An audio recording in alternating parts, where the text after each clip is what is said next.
Blanche juge les sanctions turques regrettables. La Turquie a fortement augmenté ce mercredi les tarifs douaniers de plusieurs produits américains emblématiques, alimentant une crise diplomatique avec les États-Unis qui a fortement malmené la livre turque. Pour en parler, Henri Barquet, professeur de relations internationales à l'université de Lehigh, est avec nous depuis Washington. Henri Barquet, les relations s'enveniment encore un peu plus entre Ankara et Washington. À quoi peut-on s'attendre ? Écoutez, d'après moi, il n'y aura pas beaucoup de changements dans les semaines prochaines, à même qu'il y ait un meeting entre M. Erdogan et M. Trump.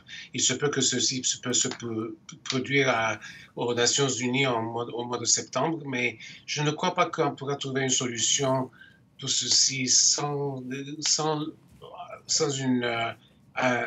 un arrangement entre les deux présidents. Parce qu'aujourd'hui, ce qu'on voit entre la Turquie et l'Amérique, c'est un bras de fer entre les deux dirigeants et tous les deux font assez sûrs d'eux-mêmes et de mauvaise foi, si vous voulez. Alors, je ne m'attends pas à grand chose. Et je suppose que les Américains aussi vont riposter à ces augmentation des tarifs douaniers que les Turcs ont mis. Mais ce qui est très intéressant, enfin, avec ces tarifs douaniers, c'est que la grande majorité des voitures américaines qui sont importées en Turquie, ce sont des voitures allemandes.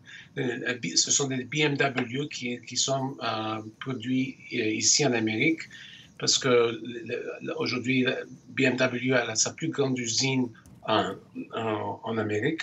Et au fond, ce sont des voitures allemandes qui seront punies, si vous voulez.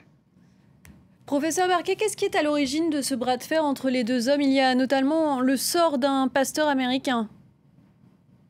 Oui, c'est le sort de ce pasteur, mais aussi c'est le sort de trois autres, trois personnes qui travaillent pour le consulat et l'ambassade turque, pardon, l'ambassade américaine en Turquie. Ce sont des Turcs qui, l'un par exemple, travaille depuis 37 ans pour le consulat à Adana.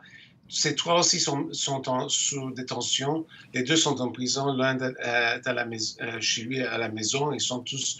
Il y a un procès contre tout ceci.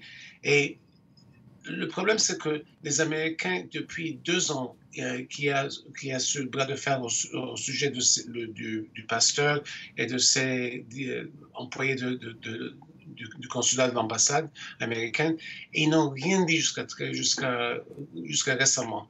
Et d'un coup, ceci est devenu une crise. Ils auraient dû commencer à mettre pression sur les Turcs bien avant ceci. Ce qui est arrivé, c'est que le vice-président Pence, qui est très proche de l'église auquel le pasteur fait partie, a promis à ses adhérents que le pasteur aurait été libéré.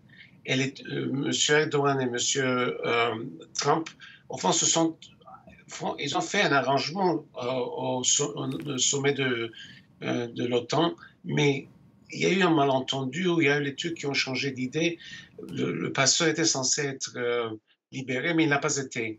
Alors, M. Trump est furieux, a commencé à mettre des sanctions contre la Turquie et les Turcs sont en train de riposter. Mais aujourd'hui, surtout en Turquie, il y a toute une atmosphère vraiment très, très, très anti-américain où les gens brûlent des dollars, décident de boycotter les produits américains, etc. Naturellement, en Amérique, ceci n'existe pas parce que les gens ou ne savent pas ou s'en foutent en grande mesure. Merci professeur Henri Barquet pour cet éclairage.